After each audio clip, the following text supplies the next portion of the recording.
আসসালামু আলাইকুম গাইস, কেমন আছেন সবাই? আজকে আপনাদের দেখাবো কিভাবে কম খরচে রেস্টুরেন্ট স্টাইলের পিজা বাসায় বানিয়ে আপনারা খেতে পারবেন। আসেন আমাদের পিজা বানাতে কি কি লাগবে দেখিয়ে দিই।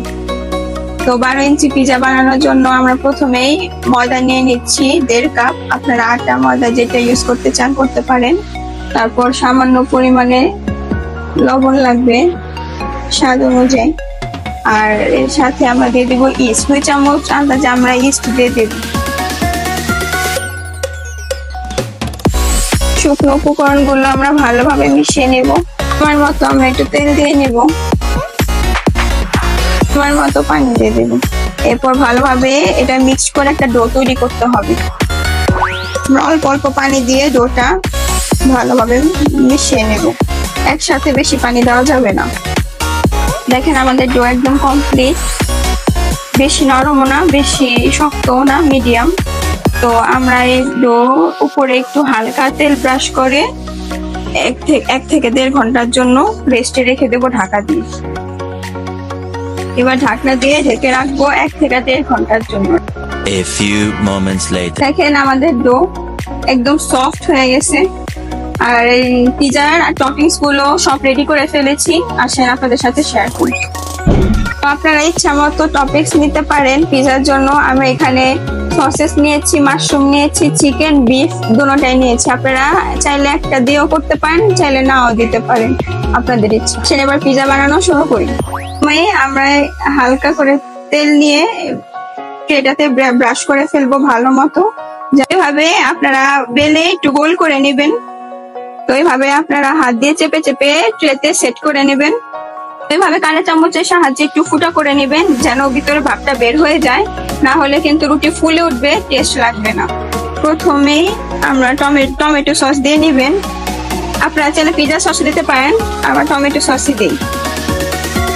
তো পুরোটাতে এভাবে ব্রাশ করে নেবেন, পুরো চারপাশে যেন ভালো মতো লাগে। আমাদের সস ব্রাশ করা শেষ। তো এইভাবে আপনারা এই টপিংস দিয়ে ইচ্ছা মতো মন মতো সাজাতে পারেন, যেভাবে আপনাদের খুশি। তো এই যে আমি আমার ইচ্ছা মতো সাজিয়ে নিচ্ছি। এবার এই যে ক্যাপসিকাম দিয়ে দিচ্ছি কয়েকটা। এবার হলো চিজের পালা, যত খুশি চিজ দিবেন আর তত পিজা মজা হবে। একটা চিজ শেষ, এবার একটা চিজ নিয়ে নিয়েছি, বাসায় খাবো বলে কথা, বেশি না দিলে কি হয়। তো আমাদের চিজ দেওয়া শেষ। তো উপরে অরিগানো দিয়ে দিব হালকা করে ফ্লেভারের জন্য, বাহিরের ফ্লেভারটা আপনারা পাবেন। আর সাথে একটু ঝালের জন্য চিলি ফ্লেক্স দিয়ে দিব। এটা ইচ্ছা মতো, কেউ বেশি ঝাল খেলে বেশি দিতে পারেন, আমি একটু বেশি করে দিচ্ছি, আমরা সবাই ঝাল খেতে পারি।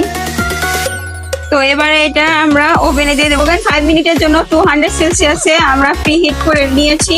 এবার দিয়ে দিব। তো এই যে ওভেনে দিয়ে দিলাম।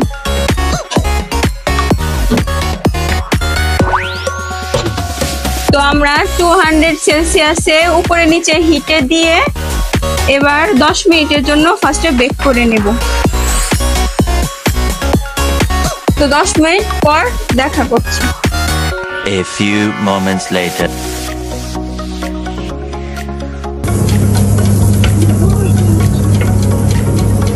তো আমাদের পিজা হয়ে গিয়েছে, এবার বের করে নেব। তো দেখেন আমাদের পিজা লুকটা কেমন হয়েছে। তো ঘরে বসে থাকলে আপনারাও পিজাটা ট্রাই করে দেখতে পারেন। 150 টাকার মধ্যে আপনাদের পিজাটা কমপ্লিট হয়ে যাবে। যদি আমাদের রেসিপি ভিডিওটি ভালো লেগে থাকে অবশ্যই আমাদের চ্যানেলটি লাইক, শেয়ার এবং সাবস্ক্রাইব করে দিবেন। আল্লাহ হাফেজ।